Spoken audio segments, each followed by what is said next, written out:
is going on, everybody? Happy New Year. January 4th.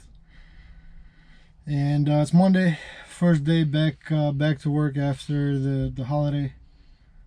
Excited to be back. I did need a little bit of reset, but I also kind of missed working. I'm constantly I constantly have to be doing something, but it was a good time.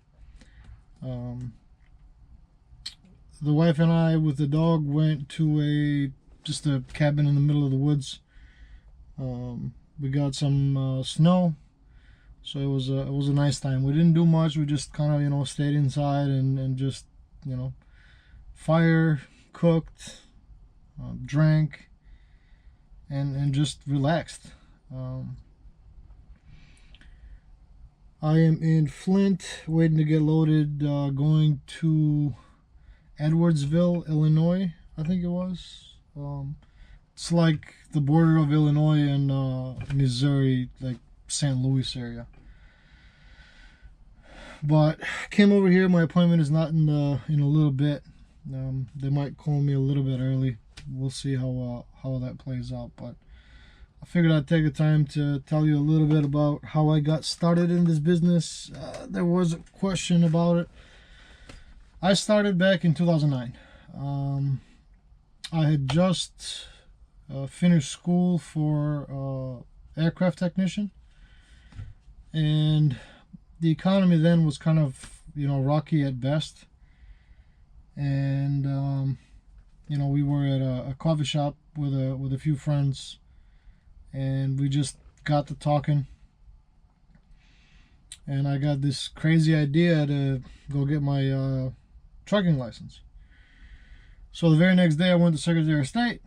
I got the little booklet to kind of as a study guide for the permit, and read that day into the night. Went the next day, took all 3 tests. Or actually, I didn't have time to take all 3. I took 2 and then I went back for the other one. I took general and air brakes, and then because I ran out of time, I went back the next day and I took combination vehicles. I don't know if that's the same now as it was back then. Again, we're just in 2021 and this was back in 2009. Excuse me. And got my permit. Found a truck driving school, and I wanted to get the license as fast as I could. I didn't do much research as far as what you needed to get a job, so I didn't want to do the full program. And I had learned how to drive at a very young age. Cars, straight trucks, semis, even before we even came to the United States. And I have a pretty good understanding of how to operate things. Everybody's, I guess, everybody picks up something easier than something else, right? And mine just happens to be cars, bikes, planes, boats, whatever. I was a mechanic before. I was an auto mechanic before I went to school for aviation mechanic, but because I started very young and I had a good understanding of it, I could pick up things fairly easy when it comes to learning how to operate things like driving and even riding a bike and this sort of thing. But I did a little bit of training for the pre-trip inspection of how to do it properly and to pass the test. And we worked a little bit in backing. I had driven semis before, but never a 53-footer and never in the States. So trucks in the States and in Europe, they're a little different. Here, as far as I know, they're non-synchro transmissions, and the way they want you to do it for your license is they want you to double clutch things. Lucky enough, one of my uncles was crazy enough to whoop my ass into learning double clutching. But anyway, I went the second day. We did backing a little bit. We went out on the road, she saw that I was good. You know, the third day I went and got my test and got my license. But the way they did the certificate for my license was that I went through what they called a refresher program, which was for people that have, you know, had CDLs before, and you know they stayed without driving for a long time, and the companies, to rehire them, they wanted them to go through a refresher course. So what I found out very soon after that was every job that I applied for would not hire me because I didn't have the proper I believe it was a 120-hour program or 140-hour program. I'm not exactly sure, but I know it was 100 hours and something. And technically, I only completed the 40-hour refresher, which I didn't even complete that. But, you know, obviously I was ready and I got my license. I didn't pay anybody off to get my license. But because of that, nobody wanted to hire me. And I tried everybody, all the big companies, small companies, and just no luck. My only option was to sign on with one of the major companies and go through the program for my license again, complete the 140, let's just say 140-hour program, and then they would hire me, but I would have to stay with them for a certain amount of time. And back then the pay was just shit. I don't know what it is now for guys that just start out, to be honest with you, but back then it was shit. I think it was like 25 or 26 cents a mile or something like that, which was just ludicrous. And you know, you're driving a 60-mile-an-hour truck for a lot of those companies back then, and the amount of miles they gave you on average, from what I found out, you know, talking to people, whether they lie to me or not, I don't know, because I never tried it on my own, but I based my next step based on that pretty much. And a lot of those guys, you know, they were getting anywhere from 2,000 to 2,500 miles a week, and they were expected to stay out, you know, 2 to 3 weeks at a time. And I wasn't ready to do that, not for that kind of money anyway. You know, you're talking $600 a week. You know, no, I would go back to, I would have went back to, you know, working on cars and make twice that. But I was lucky in that a friend of mine at the time gave me a shot.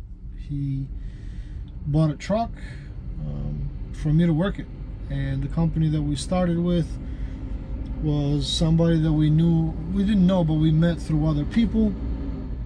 And you know, I got my start pretty much, and it was tough. You know, not a lot of people wanted to give you a shot, especially when you didn't have the stuff that they wanted you. And I believe it was mostly to do with insurance companies than it was with the companies themselves. And you know, I found out later that, yeah, you know, driver experience does have a say in the rate for your insurance, for your trucking insurance, obviously with, you know, the driver's record and everything else. But so I did that for a little bit.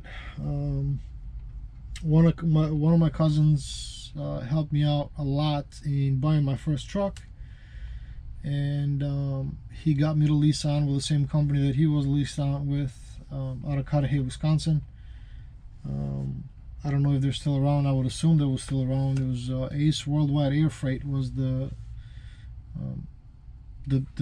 mother company, so to speak, and they also owned, I believe, Atlas Moving, ITS, which I think was Intercontinental Transportation Services or something like that.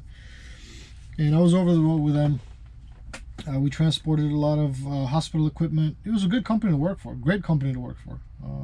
You know, good group of people running it. Very happy with dispatchers and all the office workers. And up until that point, that was a first for me, because I'd worked for some shady companies in that, you know, how they did business as far as the pay rates. And I've said it previously, I believe, that it's hard to find a company that's going to shoot you straight, especially when you get paid by a percentage, which I did. Which with Ace Worldwide, they had a flat rate, per mile plus fuel surcharge, and I couldn't remember what that was, to be honest with you. But they also paid you to load and unload the trailers because of the hospital equipment, and you got a substantial amount for that. So after that, I kind of got tired of being over the road, and I switched back to Michigan. I worked with steel haulers for a minute. I'm not gonna mention which company that was. It wasn't a very good company, at least for me personally. I don't know for other people, but did that with 8 axle trailers for a little bit, and then went to intermodal. I did containers.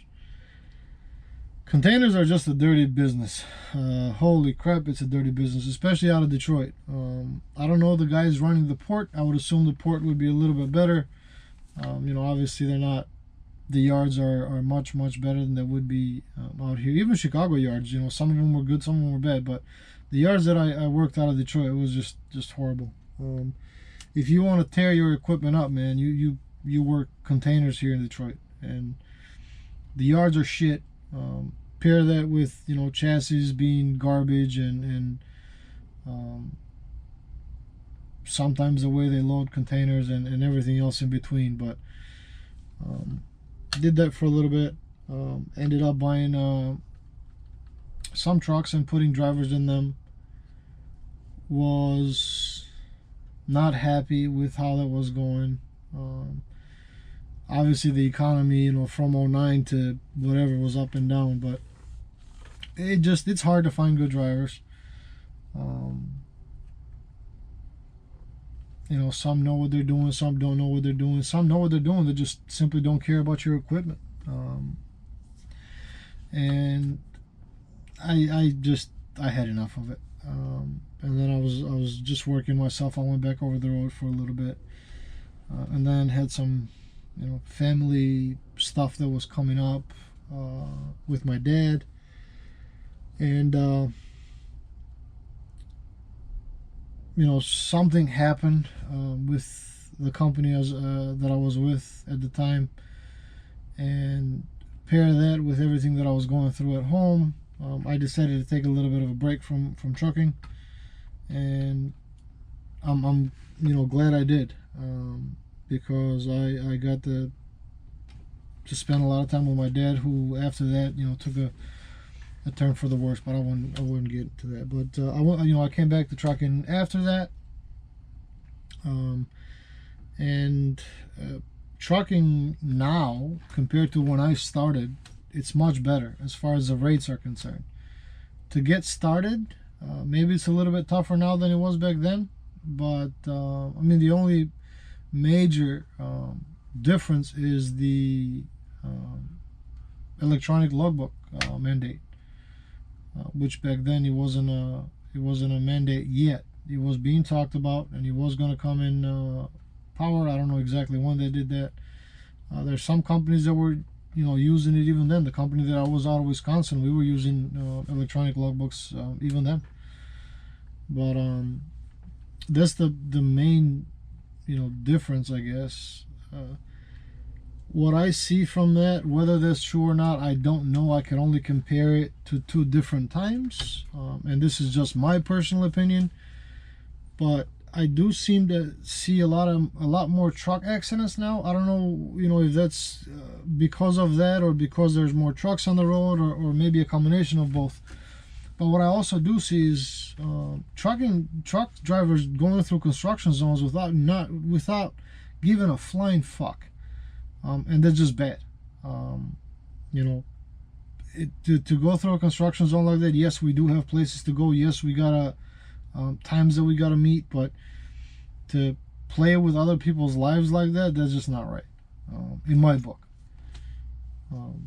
It's not like I'm Mr. Perfect, and I don't make any mistakes, but construction zones, man, those guys got to go home to their families just like we want to go home to our families, and we should put those guys first. And like I said, whether that's because, you know, the ELDs or not, I have no idea.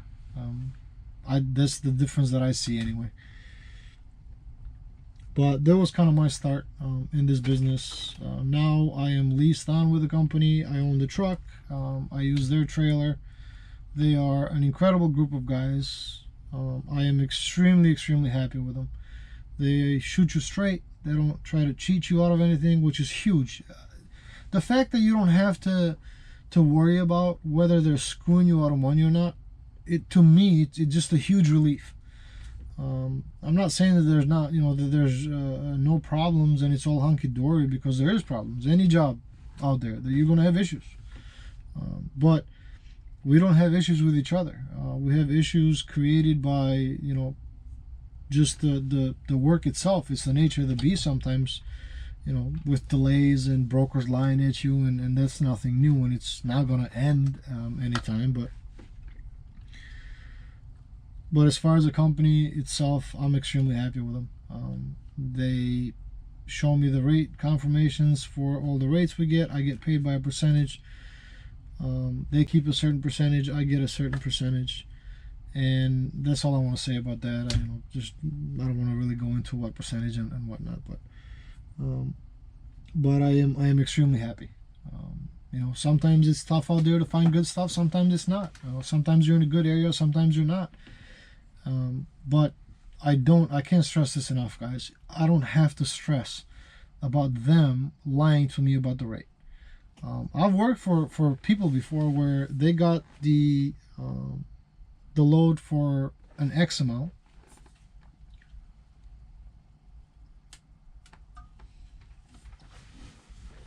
and they would tell you they got it for something else, and I'll tell you exactly how they would do it. They would get the load, they would print. Now, you know, we're not stupid, right? People know. If they don't know right away, they will find out eventually, and it's just not right. You know, if you think you should be making a little bit more money, at least be upfront about it and charge a different percentage. You know, take maybe a little bit more money from them, but don't lie to them as far as, you know, how much the load paid. But so here's what they would do. You know, you'd call. Typically, you'd go on any of the load boards and you would find a load. You call that particular broker. You ask them about the details. You come to a agreement on a price, and they send you a rate confirmation that you need to sign and send back to them. And the rate confirmation would be, let's just take a number. Let's just take $2,000 for whatever you were going to. And what they would do is they would, you know, print it, sign it, send it to them, and then what they would also do was they would photocopy the signed rate confirmation. They would take the photocopy part. They would take the original and they would put it somewhere, but they would take the photocopy part and they would white out the rate, the $2,000. And when you put white out and you photocopy it again, it prints out with nothing on there, and you can't really tell that it was whited out before. Now, if it was just handwritten, you know, which some of them were, at least back then, you could just write it on your own. And the ones that were, you know, typed on there, hell, you could, you know, just even do it on not even Photoshop, but you could even do it on Paint on you know, Microsoft on Windows computers, and you could change that. But because a lot of them back then were handwritten, what I started to find out was that you would always see the same handwriting on the numbers. You know, one time, two time might be a coincidence. You know, third time is really not a coincidence. Even if you go with the third time being a coincidence, the fourth, fifth, sixth, you know, that's just asinine. So there were, at least back then, those kind of companies.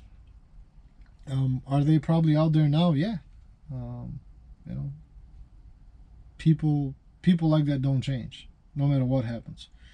They might change for a little bit, but they're going to go right back to where they were. You know, what's the saying? A leopard never changes his spots, or some shit like that. But as far as starting out, like I said, now it would probably be a lot harder to do than it was back then. Maybe back then you could say that you worked for, X company, and they would call that X company to verify it, and as long as they said yes, you were kind of good to go as far as your experience was concerned. Where now maybe it's a little bit more, there's more electronic footprint than there used to be back then. So I'm sure it's tougher now to start. But a lot of people are still starting with the major companies. Like I said, what they pay and what their criteria is now, I don't know much about it, and I'm not gonna put any information out there that I have no idea about. But it would be only logic, I guess, to say that it would still be the same. You'd have to stay with them for a certain amount of time if they pay for you to go to school. And if you break that contract, then you probably would be liable for paying them back whatever the school cost is. Other than that, that's pretty much it.